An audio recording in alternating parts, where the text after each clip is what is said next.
Okay, thank you very much, Rodrigo. And probably this investment and this wouldn't have happened without Rodrigo. He was my ally in bringing this to all of you to consider. But I do want to start out by thanking all of you for being here, for taking the time in beautiful Miami to listen to our chat. I never tire of this conversation with Isabel because what Rodrigo says, it's true. You talk to her, and she just tells you a tip of what she knows, and what she knows is really, really deep and comes from a lot of experience, even for such a young woman. But you know that we're united in a certain way. We're both immigrants, and I think so many of us are immigrants or very close to the immigrant experience, and we love that immigrant success story. So really, it would make me happy, Isabel, if you started out telling us a little bit about that immigrant background, where you grew up, when you came to the U.S., what role your parents played, etc., before you became CEO of Canela Media. Sí, claro. Soy mexicana y born in Mexico City. I moved to San Diego, California, where I was raised most of my life. My parents were entrepreneurs. My mom is a force, and my mom and dad work together, and their business are growing very strong in the U.S. So it came a point that they were traveling so much, and they thought, why not we move to San Diego? So we moved as a family to San Diego when I was 15, and it was the beginning of my love for becoming really a Latina, American Latina. Half and half. I think I've been able to adopt the two beautiful things of each culture, the family and everything the Latin culture gives, but the business side. I mean, I went to school here. My business career was here in the United States. So being able to understand our culture and the strength of the American economy, and I think combining has been one of the greatest gifts. And I think just seeing my parents were entrepreneurs. They're being my biggest inspiration. They always wanted me to be an entrepreneur. When I started to go into business, I thought I was never gonna be. And then it's just how life has started going and working out ended up being that I think I followed their footsteps very close, more than I ever predicted I would. And yeah, they've been my inspiration for sure. Well, so many of our parents have been our inspiration. That doesn't surprise me. But I touched upon this, that what struck me when we spoke back in early 2020 was that you seem to have deep, deep experience running businesses similar to what you were aiming to do with Canela Media. Can you fill us in on that, your industry experience, and how and who, what was involved? Yeah, I think I graduated college in a key moment when a lot of media companies realize there's this new thing called digital and how it's going to impact our businesses. So, from televisions to newspapers. And so, my first job was at Univision, and I was brought in as a very eager young Latina to sell television. And I very quickly realized that when I was going into the market, and even though I could be the most study because I was a nerd, I could stay until the office 12 reading everything I need to know about television. And I could be very educated talking to clients about the power of television, the community. They would look at me like, oh, this young girl, what does she know? So I'm like, okay, there's an issue here. I do want to do Latin media, but I don't have that credibility. I'm newly graduated. So I'm gonna look into this digital thing because it's for the young people, and I guess I'm young, and that's an area that maybe I'll get more credibility. So with that, because I was worried about credibility going into market, I'm like, and there was not a lot of people looking into digital advertising. I started really diving into digital advertising, and I got the opportunity to have these pamphlets for Yahoo when Yahoo was a big thing. I mean, I know Yahoo's coming back about their technology. So I just read all about it: search, SEM, SEO. And I came to Univision. I'm like, I have all these ideas to implement. I think we can launch a website. We can do all this. And they look at me like, are you kidding me? Like, that's never going to happen. All our revenue comes from TV, and this digital thing, how long is going to take to evolve? So with time, and very quickly, 6 months, they realized that digital was going to be very strong. And they're like, what do we do? Well, there's that young girl that came in that she's keep talking about it. Why don't we test her and give her the chance? So I remember they test me and say, we have an opportunity for you. Your salary increase is none. Your responsibilities are double. Are you interested? Absolutely. And I'm like, that's amazing. And I remember all managers, so I became the manager of digital. They used to laugh at me and say, this young girl, who does she manage? Her computer. And so I started my digital career. I started hiring people, and it just started realizing that there was a huge power in digital media. And when I started diving more into the technology and working with the Latino audience, I quickly realized that Latinos had leapfrogged the adoption of computers, and they were really, really engaged on mobile. And that really caught my attention. And I was like, there's something in mobile advertising. I know it's not huge yet, but I have a feeling this is going to become very big, specific for our audience. So with that, I got a job in a very large Latino newspaper called Impromedia in their innovation to start figuring this mobile advertising for them. And I started running sales teams very young and going into working with brands and figuring out how the technology worked. And I started doing a reputation of myself as a mobile queen. And that allowed me to really have my first opportunity to launch a company from the bottom up. There's a group called Cisneros Group from Venezuela. And the company had just passed to Adriana Cisneros. And they wanted to really innovate in mobile. They wanted to launch the first mobile company for Latinos. So I was the second person they hire. They hire a CEO and they hire me to launch this new mobile company. We didn't know what it's going to look like, but we knew we wanted to be there. We wanted to be a company that engaged Latinos with media through mobile advertising. And the CEO left very quickly, and I was left with the responsibility, very young, I think I was 23, to launch my first startup. And I had left a really good paid job.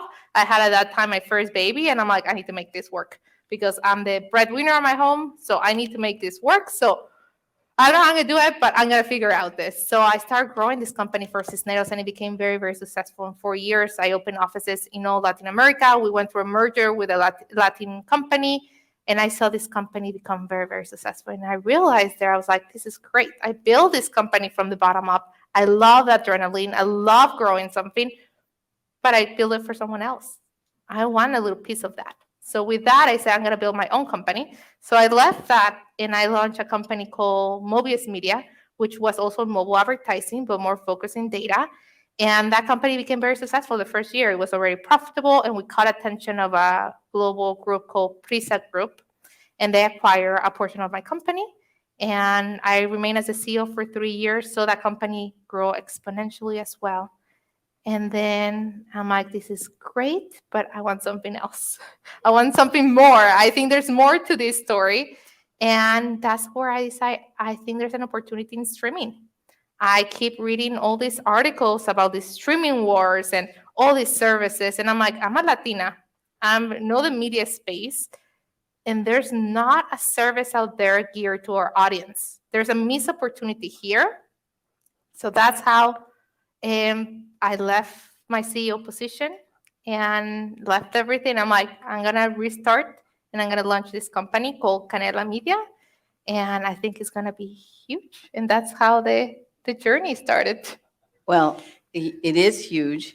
Those of you who are members with us know that we first invested in Canela Media as an angel group, Angeles, last, that was October, it closed. Mm-hmm. I mean, it was during the summer, but in October of 2020, at an 11 million pre-money valuation, and that we just closed as co-lead of the Series A, which is unheard of, for an angel group this soon to be a co-lead at 160 million pre-money valuation. So yes, the growth is exponential, incredible. I was just speaking with a very seasoned venture capitalist here amidst us, Gail Wilkinson, who's launching her own fund now and has launched other funds in the past.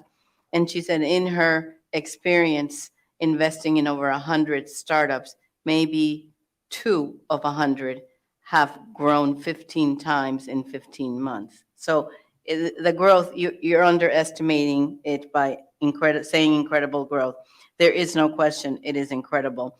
And what's incredible too is it happened in the times of COVID. Like all our meetings were on Zoom. She would send me a Zoom link, and sometimes we could do it, sometimes, I don't know. So there was no chit chat because, it was like when COVID just started. And so we were just intent on Mhm. trying to understand what you were trying to do to someone who, isn't, wasn't then so current on digital information. And so some of our members were wondering, what impact did COVID have on the buildup of the company? Was it a plus? Would we be talking about 30 times appreciation today if it hadn't been for COVID? Or did COVID help to monetize the revenues that Canela has seen in, 18 months? Yeah, when COVID hit, we launched Canela TV, our main product, May 2020. So if you think about it, really a month in when people started locking in themselves. For me as a founder, was very, very stressful. Why? Because we were launching a platform that was fully funded by advertising. So, and what happened to the advertising at that moment, all brands decided to shut down the advertising, especially to anything that was innovation or new. So they were maybe doing their basic advertising, but with COVID, stores were closed. People didn't know what was going to happen. So here we go, trying to launch a streaming service fully funded by advertising with $0. Every brand said, we're not going to do it. We can't do it. And at that point, I was pregnant with my fourth, I think, or my third, one of those. Third, yes, I think. And we had a mortgage already in the house. We put everything in the line because I knew it was going to work. And I look at my husband, which is my co-founder, and I'm like, what do we do? Do we do it? Or do we just go back home to our parents, say, can we sleep in your couch? We messed up. We tried this, but it's just, we can't do it. All our advertisers. And I'm like, you know what? We got here so fast. It's going to happen. Let's launch the company. So we decided to launch. And now, looking back, it was the best decision that we could ever had happened for the company. Why? Latinos were already stuck at home for at least for a month. They had exhausted their libraries of content, and they were more open to try new products and find new content. So we were there when they were the most hungry and in need of content, and we brought a huge, robust library of content from Latin America they have not seen here. So we help us build our relationship with them. And then the money, the great thing is, yes, COVID helped us with the viewership and bringing those users. And then the money came after, even at higher numbers, because then the social justice movement happened. And when the social justice movement happened, a lot of brands woke up and said, wow, I cannot ignore minorities. Yes, I cannot ignore African Americans, but Latinos either. So a lot of Fortune 500s that were not investing in Latino audiences say, I need to invest in them. And so if they were before looking to invest with us maybe 100,000, now they're coming with $1 million agreements. So launching in COVID and after social justice movement, it was the perfect timing for the company. The timing could have not been better. That's fascinating. And you were in the audience. We just had a panel about the third web and the metaverse, and I just wonder, since you came to us with a digital idea, with a disruptive company that had a very strong technological element in it. That app, it wasn't fully completed when we first started talking in January. It wasn't really operational till May. So technology is critical to your company. How will Canela integrate this third web metaverse concept into what it does? Have you thought about that? Yeah. I mean, that's the kind of things that get me excited and keeps me up, is where is next? Because what my vision for Canela, yes, we're going to be great in streaming, but to be a media company is not just one product. You have to succeed and become a conglomerate of products. So what does that mean? To become the leader in the US for Latinos we have to go in anywhere, an opportunity that we can communicate and entertain audiences. So that includes virtual reality, NFTs. So to become the leaders, we have to be the fastest, the smartest, moving in every category that is going to be important for our audience. And you find that our audience, the Latino market, is receptive to that? Our audience, it's sad, a lot of people think, oh, the Latinos are not in technology. The Latinos don't, our audience is the most hungry when it comes to innovation. They're the ones that get the newest phones, the newest technologies. So if there's a better audience to launch new technologies, is the Latino audience. They are very hungry, very willing to try new technologies. So I think they've just been ignored for so long. So the opportunity is huge. Wow, that's really great. And it comes at a time when they're shifting trends in media, especially in the Latino media market, with Univision merging with the Mexican counterpart, Televisa. Mhm. And in fact, sometime this week, there was an article in the New York Times about how they're going to invest substantial resources into streaming. Mhm. And, they have the talent. Presumably, they have the advertiser's ear. How is Canela Media, a startup, going to compete with them in this area? I think innovation. I mean, if you think about it, yes, they did a huge press release, and they're going to be a strong force to go after, right, with the merger of Univision Televisa. But think about it, we were here before them, so we have an eye where we see where opportunity is, and because we're nimble and we have that background, we're able to jump quicker at things, and that's very important to be the leader here. There was not a Netflix before. There was not a lot of these companies, so not because it comes from a large corporation means it's going to be the leader in the space, in the media space. I think they're going to do well. Don't get me wrong. But I think Canela has a lot of things to come back and be very successful. So what are the downfalls of being a Univision Televisa merger? Televisa is an amazing novela producer. There's no doubt. But as the demographics are changing in our country and we have more of a stronger second generation bilingual audience, also the consumption of content is changing. Novelas, of course, there's still going to be a passion point for a lot of Latinos, but the content is evolving. So being tied so heavy to an asset like Televisa is going to tie you very heavy to producing the content you feel most comfortable with. Although they might go and acquire more content, that flexibility is a little bit more limited. For us, I think having flexibility right now allows us to not be so tied to a specific production company and find contents that are going to be more relevant for our audience and pivot faster. So, for example, we see a huge opportunity in music, and music is a huge passion for Latinos, as you know. So, very quickly, we were able to launch a second platform after Canela TV that is Canela Music, which is all Latin music. And we're working with the biggest celebrities right now producing content because we know younger audiences are attracted to artists. They're attracted to that talent. So now we're producing with Maluma, with J Balvin, with Nicky Jam shows. So we're bringing those very well-known celebrities that we're going to resonate better with that second generation demographic. And then we could talk about the third product. So I think, yes, they're going to be strong. I don't think they're going to be the only ones. Think about it. There's an Amazon, there's an HBO, there's a Netflix. So if there's so many competitors in the general market, I think there could be two in the Hispanic market. So we'll see. No, you're right about that. And you did touch on Canela Music, which I think I agree with you 100%. We are like crazy about music, and music is just a part of our culture. There's no event that happens without music. Thank you to Canela Media for sending us the tapes that we've been using here during our event tonight. But can you talk a little bit about why Canela Kids and what else is in the pipeline at Canela? So yeah, that brings us to our third one. The other opportunity we saw is Canela Kids. So as many of you might be parents living here in the US, I think, and maybe it resonates especially with me being married to a non-Latino. When my kids tell me tortillas and they have a trouble speaking Spanish, it hurts. And I think there's a huge movement in the Latino community of retroculturation. We're more proud of our roots. It's not anymore those times where you're hiding your Latino side, you're embracing it.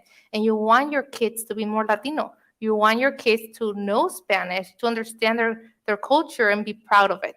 So I think Canela Kids is a perfect product to help moms.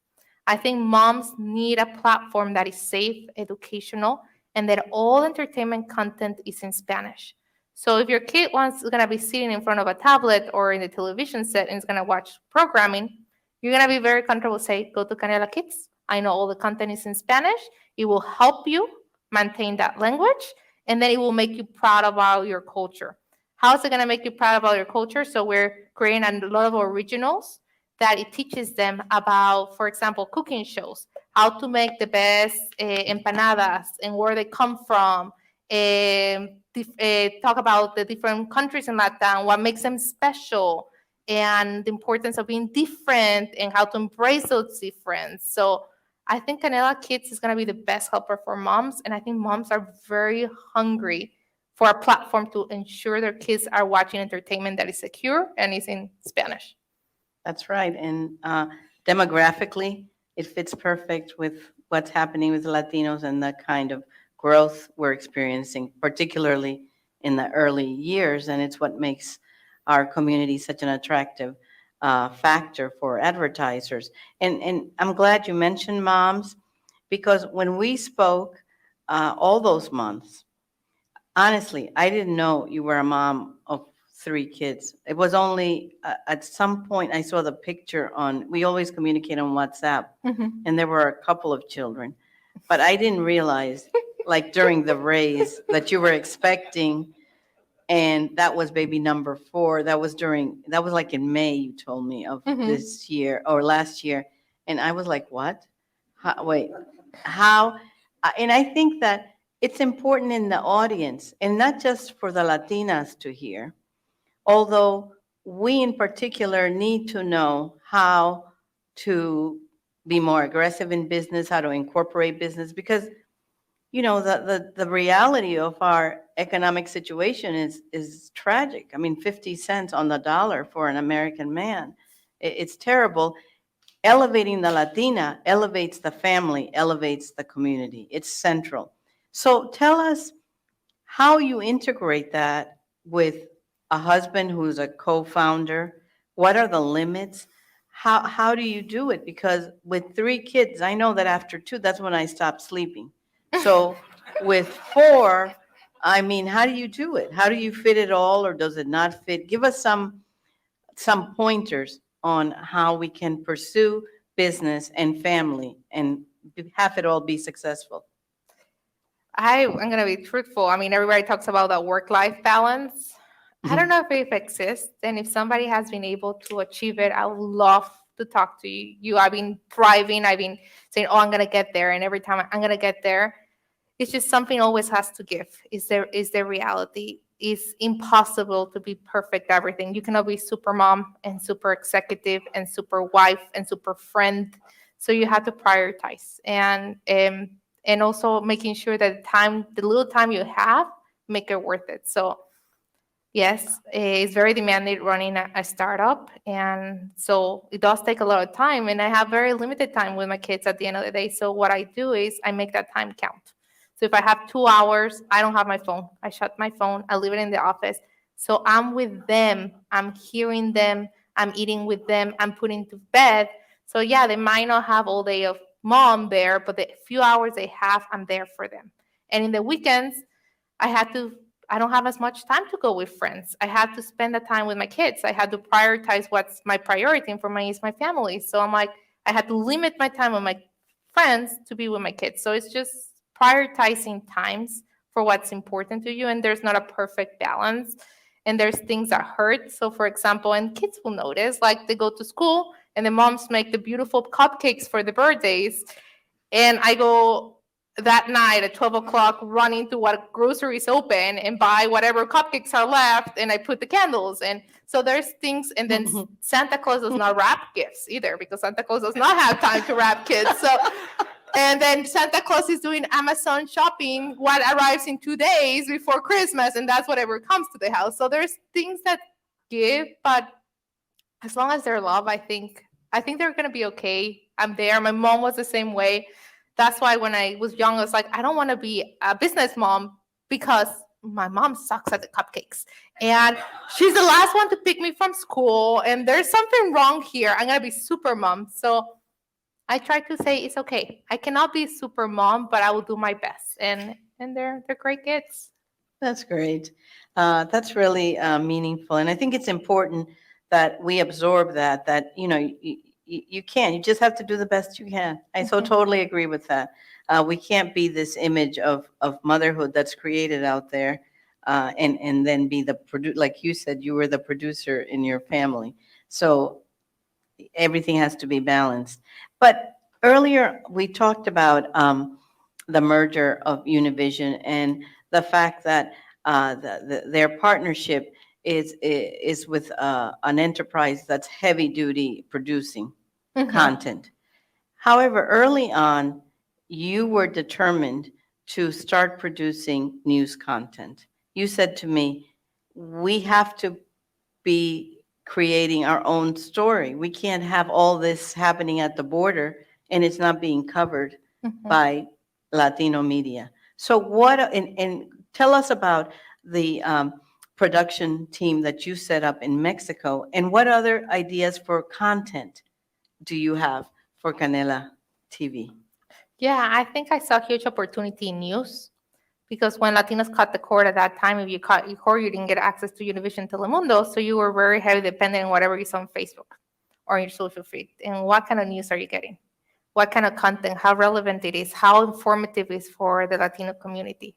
So I had access to this amazing director of news that I know for many years, that had run the Azteca newscast for 24 nationals. So like, come with me. Let's create a newscast for streamers because we want to make sure we keep our Latino audience informed with the truth. There's no agendas behind in our newscast. I think that was important, but we need them to have the real stories. So we have an amazing news team. We do live streaming every day on our newscast Monday to Friday, and we cover the stories that are important for us as US Latinos. And then, of course, sports, all the soccer and all the information you want. So yeah, our news team is fantastic for content. There's a lot coming for content. We just hired our chief of content that I'm so excited I will be able to announce in a few weeks. And we come with the idea of where there's opportunity to tell real Latino stories that haven't been told. There is, of course, all the development in the music side. We're launching 5 originals this year. We are launching, I think, next week, a Nikki Jam show exclusive to us. So it's a talk show with all the celebrities. We have a cooking show. Maluma is coming. J Balvin is coming to our cooking show. So a lot in music, a lot on kids. So we're also launching amazing kids programming in the works. So, and always looking for any amazing stories and content that we can produce. So things that will make us unique and tell well the story here. That's great. Things that aren't there yet and Mm-hmm. that you could capture the market. So we're getting towards the end of our conversation, and we want everyone to have more time to network. But I want to close with you commenting on what's the value that a group of Angeles investors, of Latino investors, whose goal is to find, to fund, and to help grow Latino DNA companies. What value has that been to you or your company, or why? No, I think that's very important. And I didn't realize how important it's going to be until I started racing. And I was so tired to meet in front of investors. And I had to explain first Latinos are important. They're 18% population. They have this. And then, so first was that whole step on trying to convince them why Latinos are important. They gave me like, Latinos. So that element, just having to remove the element to explain, hey, why Latinos are important was very refreshing when I saw a press release that Adela was in a press release that says, we're launching an angel group of all Latinos. And when I read that, my first race, I'm like, oh, they're going to know what I'm doing. They will get it. So I reached out to Adela. I'm like, Adela, we need to talk. I have a company for you. You're going to get it. And when I met her, it was obvious. She's like, yeah, of course, Latinos. Yeah, we're a major force. Yes, we need entertainment. And it was just so nice to be able to meet with someone that got it, that got what we were doing, that understood the boy in the marketplace. And then I think the more I start growing as a company, having advice, I think advice on how to grow the company, but advice of someone you can trust. And I think Rodrigo and Adela have won me over. I tell them they're my angels because when I get advice from them, they come not just from, yes, we all want to make a lot of money. We all want to make this very successful, but they have an additional agenda that is supporting the Latino community and where we're very aligned. So when their advice comes, I know that is truth, that is not interest mix on it, that is what they really think is best for the company. So every time I have I don't know how to proceed on something, or I need some real advice of somebody I can trust, I can call Adela and Rodrigo, and they've been there for me. Like I say, I see this situation. What will you do? What do you think? Is that right what they're telling me? And they just been very good soundboard. And then talent. I think the best thing is talent. We were looking for a CFO, and I told Adela we're looking for a CFO, and we were in one of the pitch nights, and I presented, and we met Julieta, one of the angel investors here.